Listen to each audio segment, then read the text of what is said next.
Hey guys, so how do you build an unstoppable team to scale your company? Well, I've done it quite successfully and even before turning 25, so I will take you all along and show you exactly how we did it. Before we get completely into it, I wanted to give you a little bit more information about Esygn, my company. So Esygn is a digital performance agency, meaning that we combine performance marketing with branding. So we handle everything from digital performance marketing to branding to website design, email marketing, content shoots and more. The reason why I started Esygn in 2019 is because I had a goal. I wanted to become ultra successful and to have freedom of location, time and lifestyle. So in 2022, I partnered up with Bing, my business partner, and from there we decided to go after a client in the US. And this client in the US was called Walden, and Walden is one of the coolest brands that we've worked with so far. And it's actually quite a story because we went after them where we were very dedicated to get them as a client. So from there we spoke with them, everything was aligned and we were also going to sign the contract. But unfortunately somehow something was unclear and the deal did not go through. So I got this email with, hey, I'm sorry, but it's not really the right time for us, but it was the perfect moment for them to start. So I called the owner. I said, listen, I think something is going wrong. I think something is unclear on your end. So let's just talk about it and see if we can fix it. So indeed, something was wrong. And I said, listen, I think it's the perfect time for you to start now with advertising and managing this by us. So let's just go over it because I think something is unclear. So we went over it and indeed something was wrong. And after the phone call, it was actually done. And we were both, again, very interested in partnering. And then in the evening, went to sleep. When I woke up, I am looking at my phone and I see this message. Let's make some money. And from there, the contract was signed and we got our first New York client. So how did we really achieve this? Well, that's all by building a very strong team. And how we built this, I will show you in the next part. So how did we build this unstoppable team? So basically in the beginning when I was working on Esygn, I always hired an advertiser. And this advertiser was working on a project basis, which is not really integrated within the company. I got the sale, I sent it to him, he did the work and I reflected this back to the client. From there I decided it would be time to find someone else who is more integrated within the company, who is more providing value instead of only doing a certain job. Because I knew of Bing's existence due to a course which I bought who had a community within, I decided that it would be good to maybe reach out to Bing. After doing this, we went for a drink. I went to Amsterdam and yeah, it actually had a very good connection. So after that, we decided to work together. From there, we basically took the company from here to here within a couple of months. We decided to do everything different, make very detailed targets. We would be very specific with the type of clients that we want to do.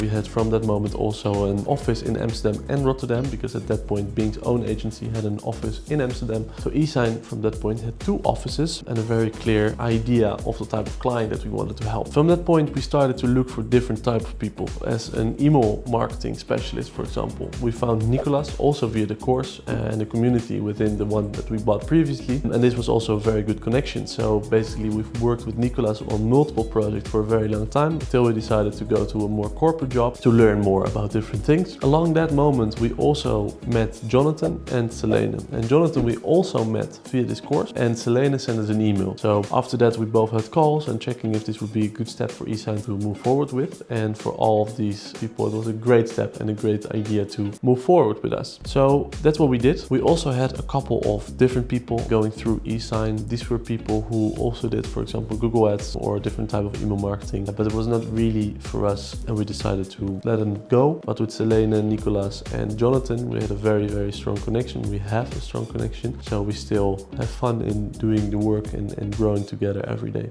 So how do we find new people?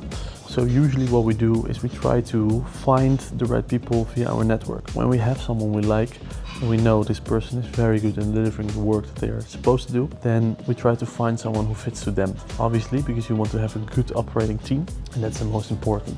We try to find them via Instagram and LinkedIn, and then we only hire roles which are consistent. For example, a performance marketer makes sense because he will always have work, but a videographer might not always have work.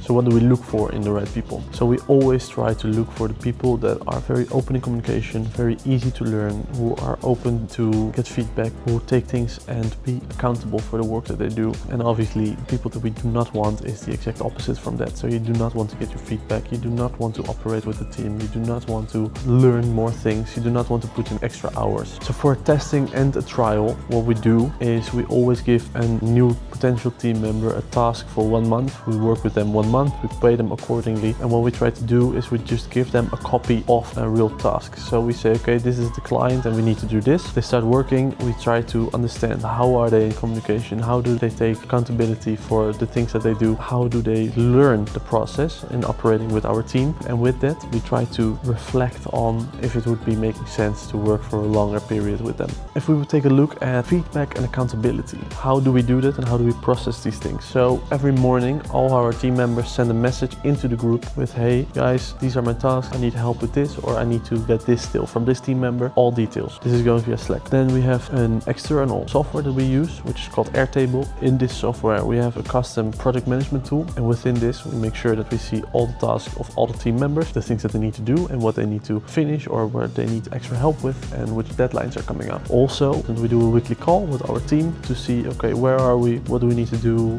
who needs help, and from there we can easily make choices based on our team and not just only on what we think that we see or know. Not everyone likes meetings. For example, Jonathan, our head of advertising and strategist, does not like to be in extra calls. So instead of being in extra calls, Jonathan is always delivering very fast and always very prompt, meaning that it does not mean that you need to be a team player or a solo player as long as you cooperate well with the group and deliver your work fast. So building trust and team spirit. So last summer we went to the south of France to go with our team and to take them for a nice little holiday. We went to go for nice dinners, to the beach parties, just really enjoying our time there and really connecting with the team to make sure that everybody is very aligned, that everybody likes to be also with each other so that the team spirits get a lot stronger. Most importantly, that in the end everybody is also way more enjoying it to work with each other. Also past January I went together with Pink and Nicolas to Paris. We just rehired Nicolas again, and Nicolas is now our CMO. He was working with us on a project basis for I think a year. Then for half a year he went to work somewhere else. But this past January we rehired Nicolas, and together with Nicolas and with Pink we went to Paris for a week. We went to the Maison Opiet event. We went there for networking, and there we just, you're a week together, so you learn a lot about each other and really try to understand how it is to work together, but also to be literally together for a full week, which really strengthens the bond in between. And with that, you just really strengthen your team and build more like a community feeling from it. So yeah, that was really worth it. So that was basically how you find your team members, how you hire your team members, how you build a real connection with them. And yeah, if you find this interesting, then please leave a like and subscribe, and I'll see you in the next video.